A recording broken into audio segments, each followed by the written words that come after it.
ಹ್ಞೂಪ್ಪ Jai Shriram. Result ಬಂದ್ವಾ second ಇಯರ್ದು?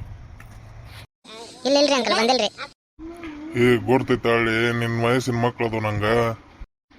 ಏನು pass ಆಗಿಯ ಫೇಲ್ ಆಗಿಯ? ಪಾಸ್ ಆಗೇನ್ರಿ ಅಂಕಲ್, ಪಾಸ್ ಆಗೇನ್ರಿ. ಎಷ್ಟಾಗೈತೆ ಪರ್ಸೆಂಟೇಜ್? ಒಂದು 80 ಬಿದ್ದವ್ರಿ. ಅವನು 80? ಹ್ಞೂ ರೀ ಅಂಕಲ್. ನನ್ನ ಮಗಳಕಿನ ಹೆಚ್ಚಿಗೆ ತೊಗೊಂಡಲ್ಲಿ ಮಾರ್ಕ್ಸ್ ಕಾರ್ಡ್ ತೋರಿಸ್ಲೇ ಇಲ್ಲಿ. ಸ್ಕೂಲ್ ಬೋರ್ಡ್ ಮ್ಯಾಗ ಹಚ್ಚಾರಿ ಅಂಕಲ್. ನೋಡ್ತೀನಿ ಎಷ್ಟು ಬಿದ್ದಾವ ಅಂತೇಳಿ ನಿನಗೆ. ಅವನು ಕರೆಗೂ ನೋಡಕ್ ಹೋದ್ರಿ ನೀವು ಅಂಕಲ್? ಲೇ ಎನಿಸಿದ್ರಿ 80 ಮಾರ್ಕ್ಸ್ ಬಿದ್ದಿಲ್ಲ, 80% ಅಂತ ಇಲ್ಲಿ. ಅದಕ್ಕೆ ಟೋಟಲ್ ಹೇಳಿದ್ರಿ ಅಂಕಲ್ 80 ಮಾರ್ಕ್ಸ್ ಬಿದ್ದಾವ ಅಂತೇಳಿ. ಅಕ್ಕ ಅವನು ಶಾನೇದಿ ಹೋಗು. ಥ್ಯಾಂಕ್ಸ್ ರೀ ಅಂಕಲ್, ನಮ್ಮ ಮನೆಗೆಲ್ಲ ಹಿಂಗೆ ಅಂತಾರೆ ನಂಗೆ.